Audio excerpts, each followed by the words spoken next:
Okay, we started this class the first Sunday in March. This year too. It seems kind of crazy.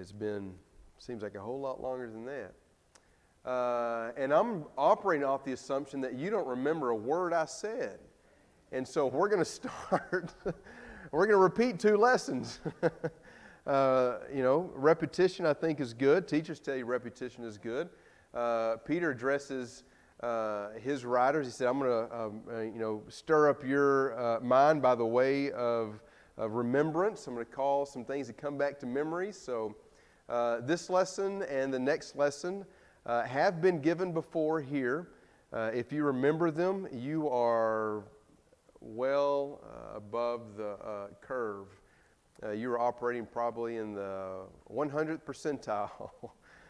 So we're going to get through it. One another passages is what we're going to look at. These are some of my favorite passages in Scripture.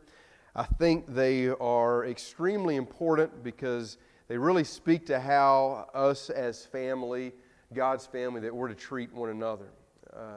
And that is extremely, extremely important because the world takes note of who we are.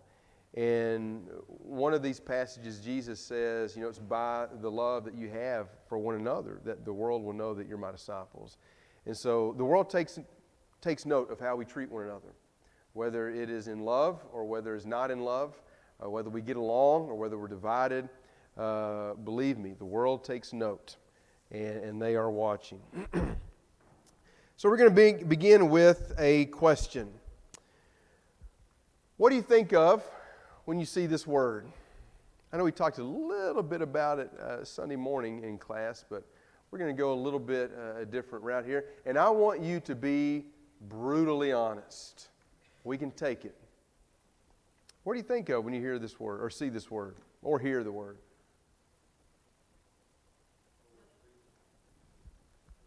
The Lord's people? Okay. Okay. A building. All right. What else? There's not a right or wrong answer. And I know you all got an answer. What do you think of?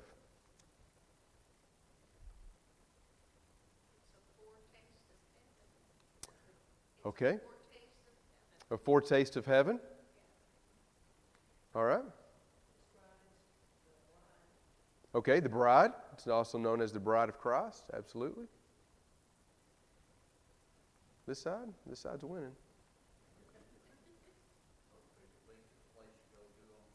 Okay, a lot of people think it's a place you go to on Sunday. All right.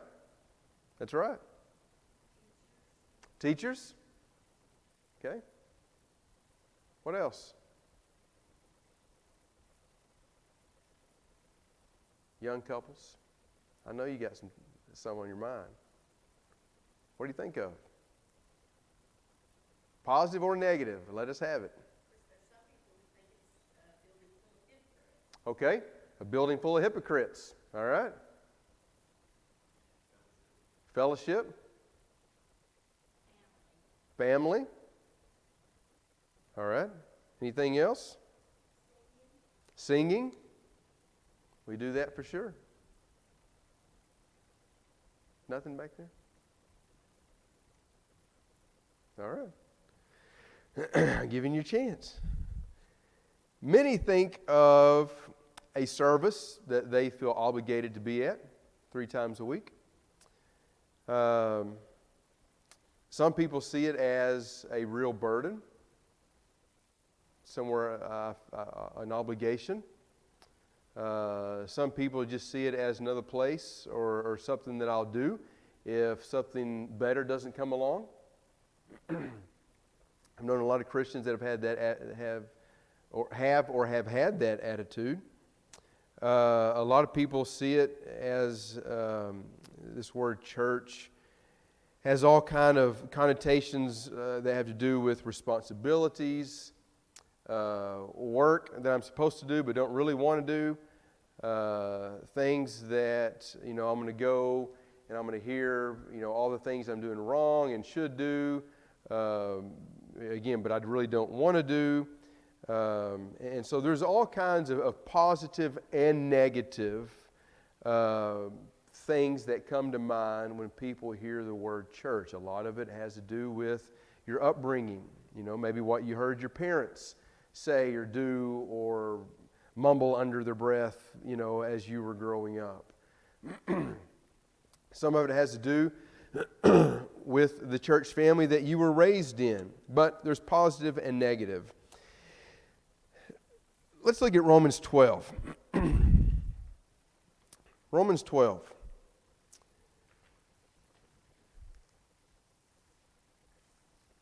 I can say absolutely, positively, without a doubt, that God did not create the church as the local church to be a burden. He did not do that. He did not create the local church to be something that is that conjures up a negative connotation. That's not what God did. God created the local church to be a blessing. He created it to be a gift to people, really a gift to the world. But we end up being a gift to one another, and that's really what we're going to concentrate on. God didn't choose to hand each person, He could have, but He didn't. God didn't choose to hand each person that wants to become a Christian a Bible and send them on their way and say, you're going to do this alone. That's not the way He did it. He gave us a church, a group of people that are to be a gift and a blessing, not a burden and a curse for one another. He gave us a gift, and that gift is a gift of one another. Now the question becomes, do we make the most of this gift? What do you think? Do we make the most of this gift? I don't think so, and I don't mean to be negative about this, but here's, I think, the reason why. I don't think we make the most of this gift because we end up getting out what we put in to the gift. Does that make sense?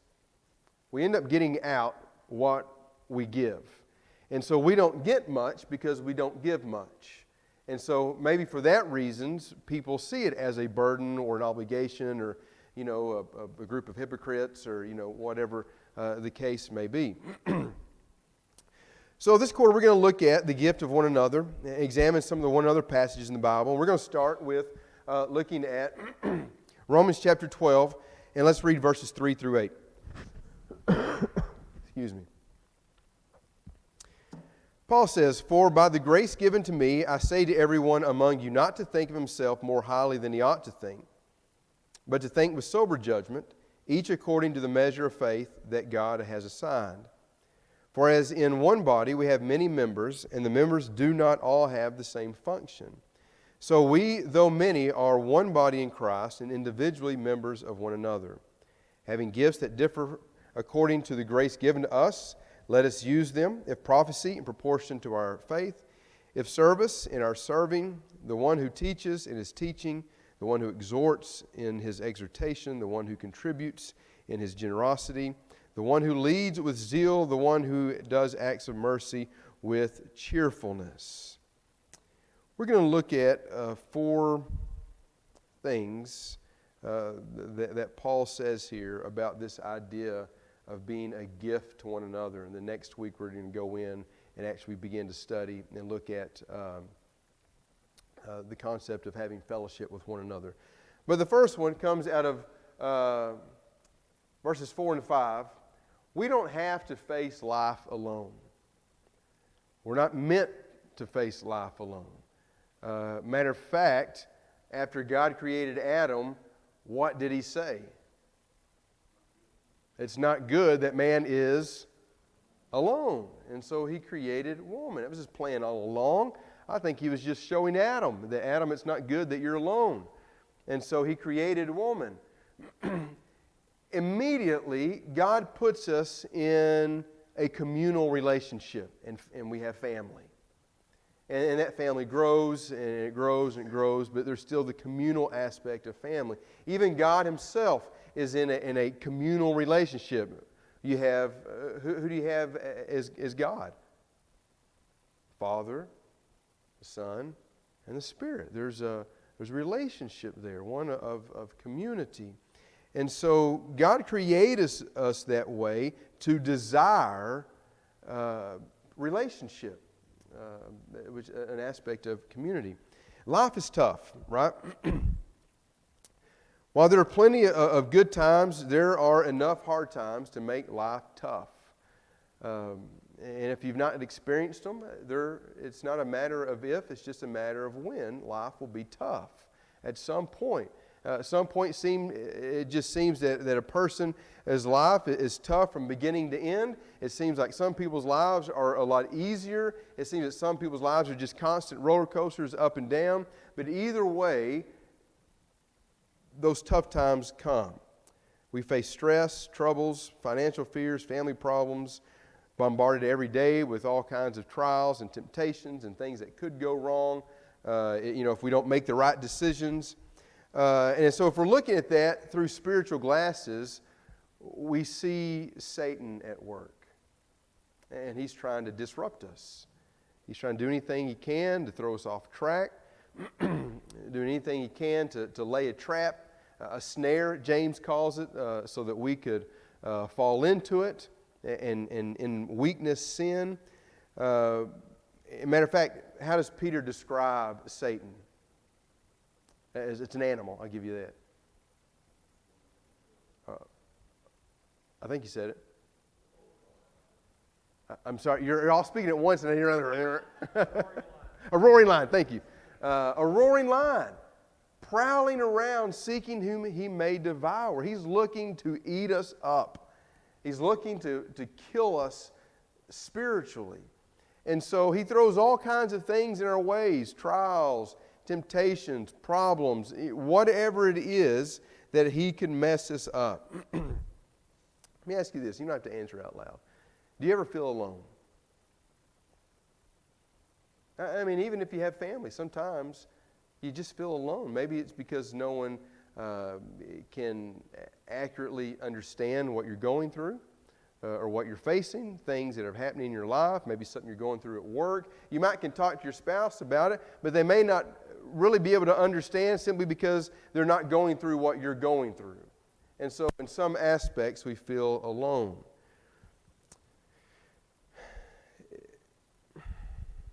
There are people in ancient times, we see in the Old Testament, that felt that way. One of them that comes to mind is Elijah. You know, he's threatened, or he has this magnificent victory on Mount Carmel. Everything goes his way. I mean, God does exactly what Elijah wants him to do. And he comes down in spectacular fashion and shows that he is God. There's no question about it. And then Jezebel wants to have him killed, and what does he immediately do?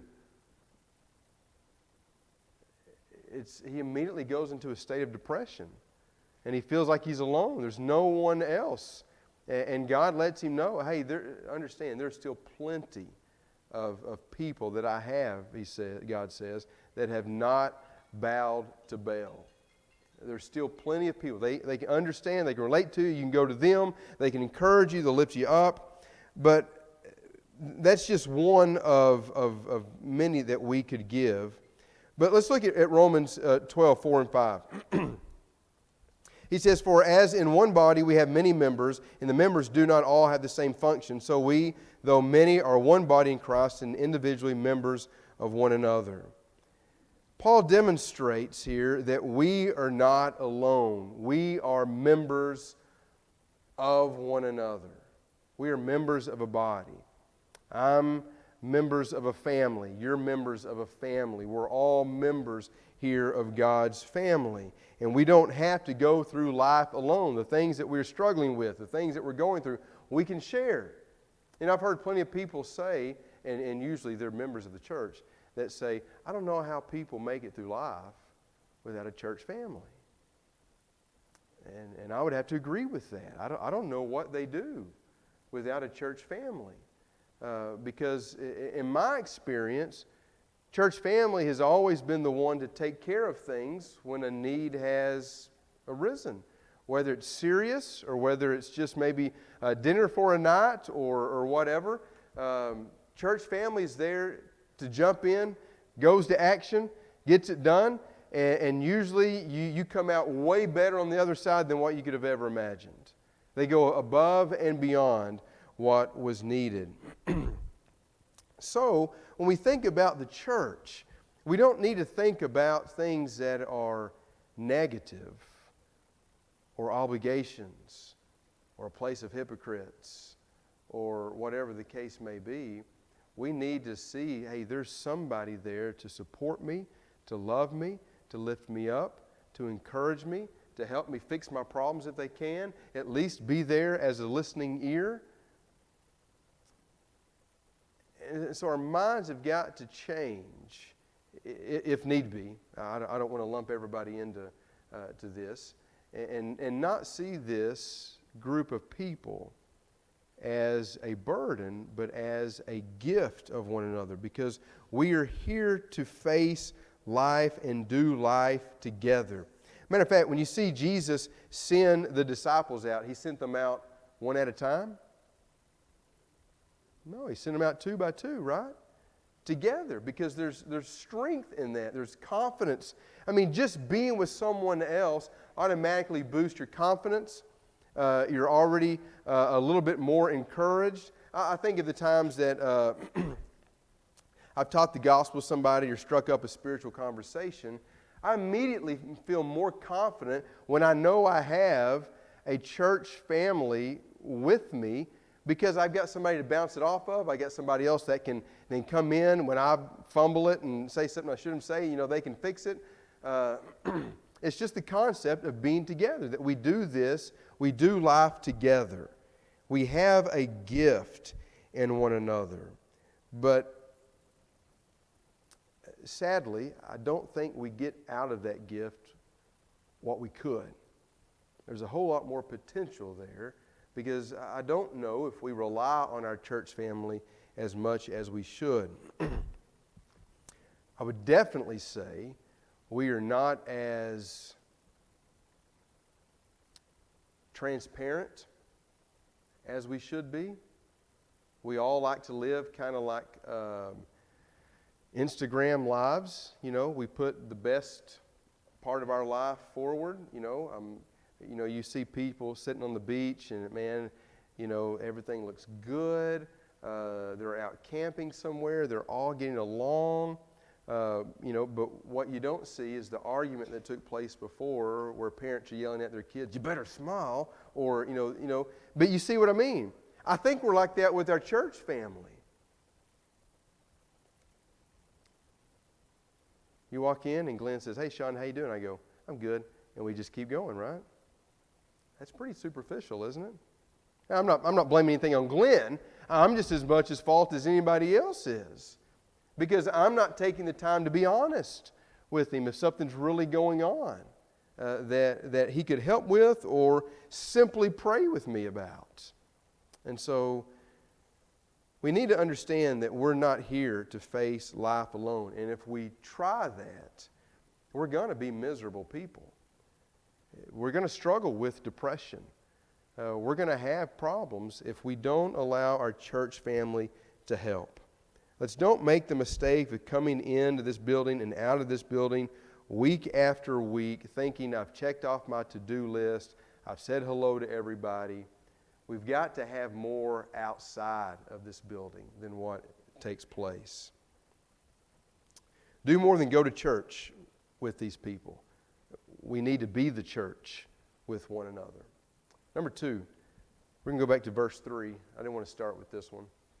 Or you look at verse 5. Everything doesn't rest on you. Everything doesn't rest on your shoulders. Let's look at verse 3. It should say verse 3, not verse 5.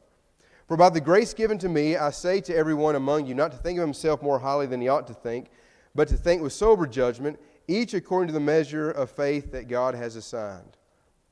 What happens when you think of yourself more highly than what you ought to think?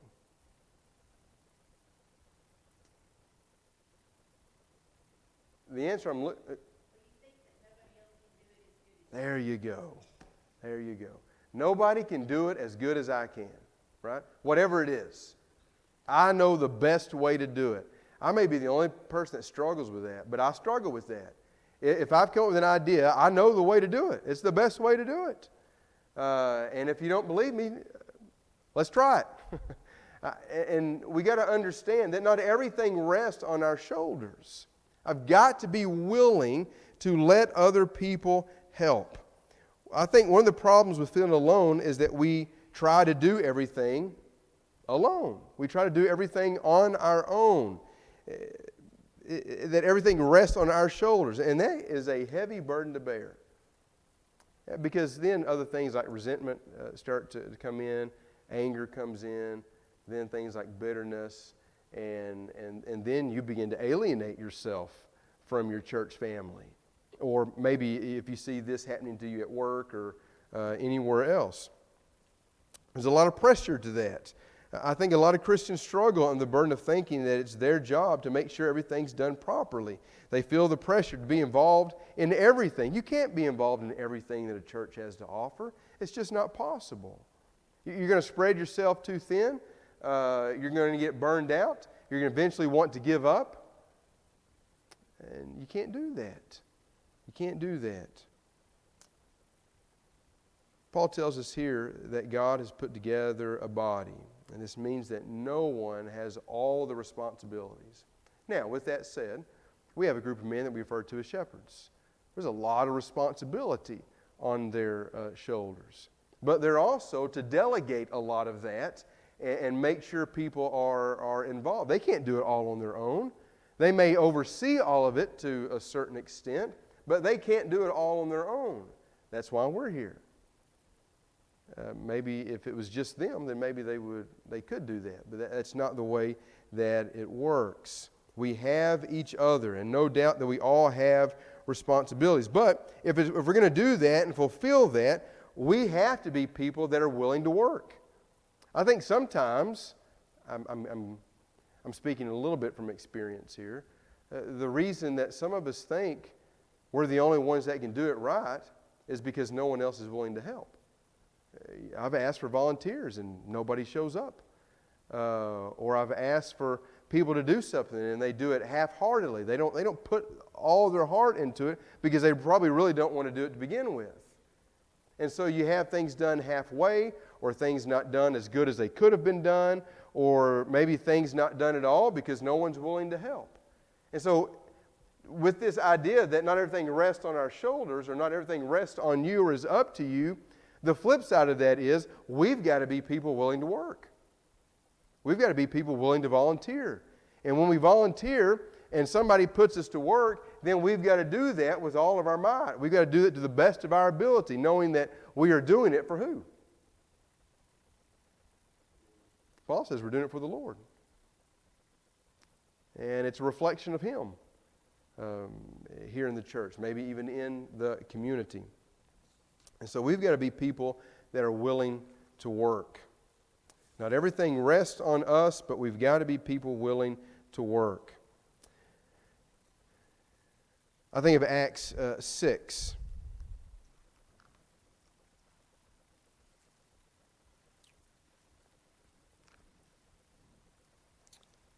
Verses 1 through 6. It says, "Now in these days, when the disciples were increasing in number, a complaint by the Hellenists arose against the Hebrews because their widows were being neglected in the daily distribution. And the 12 summoned the full number of the disciples and said, 'It is not right that we should give up preaching the word of God to serve tables. Therefore, brothers, pick out from among you 7 men of good repute, full of the spirit of wisdom, whom we will appoint to this duty.'" The 12 very well could have said, "All right, we'll just take it over. Since nobody else can do it, we'll just do it." They could have said that.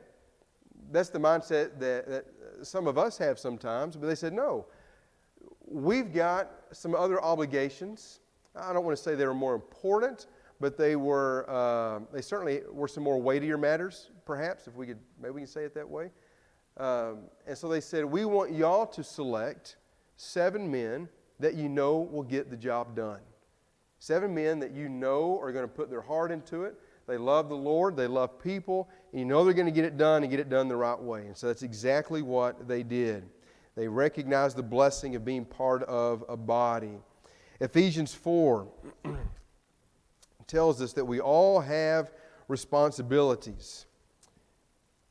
But look at what he says. We're going to talk a little bit more about this Sunday morning. Ephesians 4 in verse 16. Talking about the church, he says, whom the whole body, joined and held together by every joint with which it is equipped, when each part is working properly, makes the body grow so it builds itself up in love. When each part is working properly. I think there's a lot of, we won't go into it, I think there's a lot of implications there. You might go into, what does that look like? What does that mean? What's working properly? I think it means just doing what you've been asked to do to the best of your ability. When you see something that needs to be done, you don't wait for somebody else to say something. You don't go to somebody and go, hey, I got a good idea for you to do. Let me take that back. There may be some instances where you maybe want to get somebody involved that's not involved. Understand what I'm saying here. But you're not doing that just because you don't want to do anything. You're doing that because you want to get some other people involved. And so we see this, that everybody's supposed to be doing their work. And when that happens, what does Paul say? He says the church grows. You're going to see it grow. It's going to mature. It's going to build itself up in love. And so are you doing your part? Are you working to build up the church? What is my part? How do I fit in? How do I know if I'm working? How do I know if I'm doing enough? I would encourage you to do this. Talk to your shepherds. Talk to some of our deacons. Troy might could find something for you to do, I would imagine. There's always something to do. Always something to do. We just need to be busy doing it and doing it to the glory of God. So, the gift of each other. We don't have to face life alone. Everything doesn't need to be on your shoulders, but you do need to work. And then verses 6 through 8, you need others. That's what Paul tells us. Romans chapter 12. Having gifts that differ according to the grace given to us, let us use them of prophecy in proportion to our faith, in service, in our serving, the one who teaches in his teaching, the one who exhorts in his exhortation, the one who contributes in generosity, the one who leads with zeal, the one who does acts of mercy with cheerfulness. Not everybody is going to have all those gifts. Not everybody's going to have all of these abilities. Matter of fact, this isn't even an exhaustive list of the gifts that were in the church. Elsewhere, Paul adds a few more. But I think he's telling us that we need others. Some just can't, and I don't understand, but some people just can't accept the blessing of being part of a family. Some people see themselves as a burden to others, and they don't want to burden someone else with their problems. Do that. Do it. You have a family here that you need. You have people here that you need. People here that can help you and encourage you and lift you up and help you grow and mature in your faith. Help you to have a better understanding of God and His love and how the church functions and what it's here for. You need others. We've kind of been raised, at least I can only speak from an American mentality, but we've been raised with the kind of idea of, you pull yourself up by your own bootstraps kind of thing, If you got a problem, fix it. You need something done, do it yourself. You see what I mean? We've kind of been, I don't know if parents have instilled that into us or it was just kind of a mentality that, America's just built on, but it's been kind of instilled in us. Fix your own problems. Pull yourself up. The idea of relying on others sometimes can be appalling to us. Only weak people need other people. And so, that's not the truth. That's not the way God intended for His church to function. We don't function as individuals. We function as a member of a body. I think of the human body. I need all its parts. I need it to work properly. You know, I think my elbow may not seem like a big part of my body until I tried to feed myself. And then I go, well, that doesn't work the way that it's supposed to. You know, and so we got to understand that we are part of a body. When we function the way that we're supposed to, then the body works the way that it's supposed to. We need to humble ourselves and accept the fact that you can't be a Christian on your own. That's not the way we were made to function. Hebrews 10:24, one of the stir one another up to love and good works. James 5 and verse 16, confess to each other and pray for one another. 1 Corinthians 12:21, where it talks about, if you're an eye, and you say you don't need one part of the body, or this body says I don't need part of that body.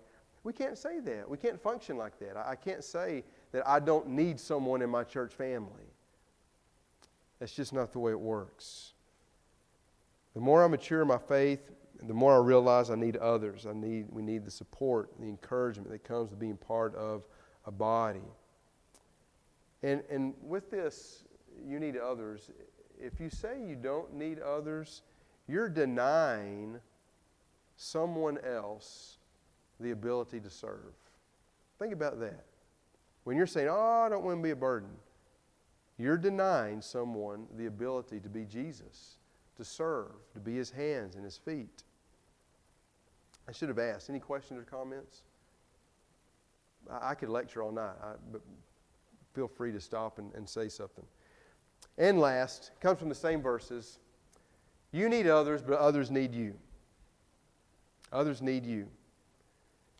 You may say, well, I feel insignificant, or I feel like I really don't matter. Somebody needs you. You are needed in the church. And the reason you may feel like some others don't need you is because you've not involved yourself in the church. When are we going next week to the, what's it called again? Disaster relief. What day is that? Wednesday. If you can help, there's you're needed. You're needed. That organization needs you. The people in California, the people that are affected by the hurricane, those people need you. They don't even know you, but they need you. God needs you. We're needed no matter what our function is. I mean, you hear the argument sometimes, well, I can't lead singing, I can't say a prayer in worship. Do you realize that leading singing, saying a prayer, leading the preaching, all that stuff that you see on Sunday morning, Sunday nights, and Wednesday nights, that is like 0.5% of what the church does. It's a big portion of what is seen, but it's only 0.5%, if that much, of what the church actually does. And to say that you're not needed because you can't fulfill those roles, that is severely limiting yourself. It's severely limiting the work of God in your life. And in Jesus using you to minister to others. Others need you. They need you to teach. They need you to serve. They need you to exhort, to give, to lead, to perform acts of mercy and service and so forth. And whether you realize it or not, you are a gift to everyone else in this body. What you do may not be seen on a grand scale. That's all right. It doesn't have to be. I think of what Jesus did and just washing the disciples' feet. That's a small thing. There was a gentleman in Georgetown that every time we had a potluck meal, he was the one that took out the trash and put a new trash bag liner in the trash can. That's a terrible job. It's a nasty job. You get food on you, and and who knows, start stinking because you opened the lid to the dumpster. But that was something that was needed. He helped the church function in that moment. And not only that, but he was being a servant. And whether you realize it or not, you're a gift to everybody else in this body.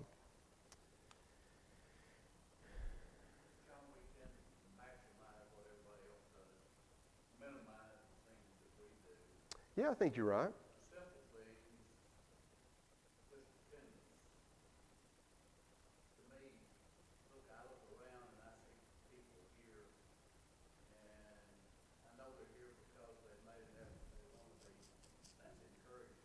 Absolutely. You don't know what the simple act of being here does to another person, how much it means to them, how much it encourages them. And yet we think it's really not that important, but it is important to somebody else. It's just the way we look at the things that we do. Right, I think you made a good point. A lot of times we tend to maximize the efforts of others and minimize our own efforts. And in doing so, we make our own selves feel insignificant and other people, greater. And like I said, there are some people that they show up here for worship, and maybe because of health reasons or mobility reasons or something, it took everything in them to be here. When they could have very much easily stayed home. And in doing so, they've encouraged one another. Maybe they've stirred someone else up to love and to good works, to do something because I realize how healthy I am. And if my brother or sister who is not in great health and has limited mobility, and I know it hurts them just to be here and sit in the pew, and they're here, I go, man, what about me? What about me? And so I'm encouraged by that act of being here.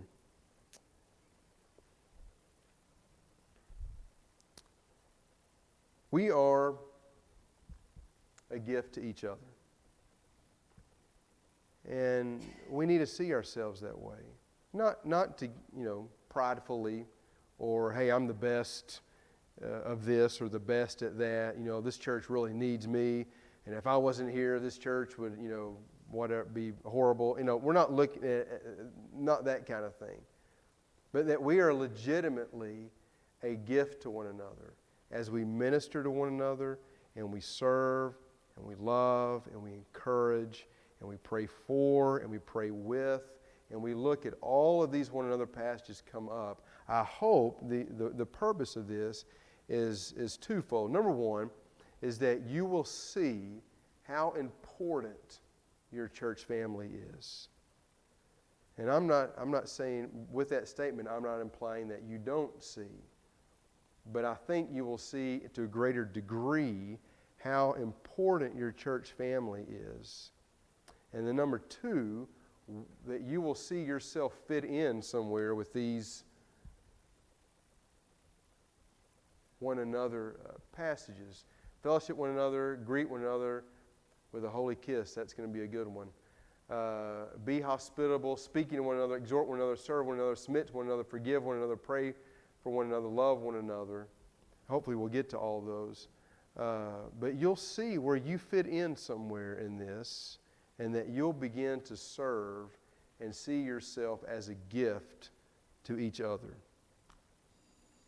Wow. I've never in my life been so on time. It's a work of the Spirit. All right. Appreciate y'all being here tonight. Any questions or comments? Oh, goes right back to the beginning. No questions, no comments? All right. It'll just get better from here, I promise.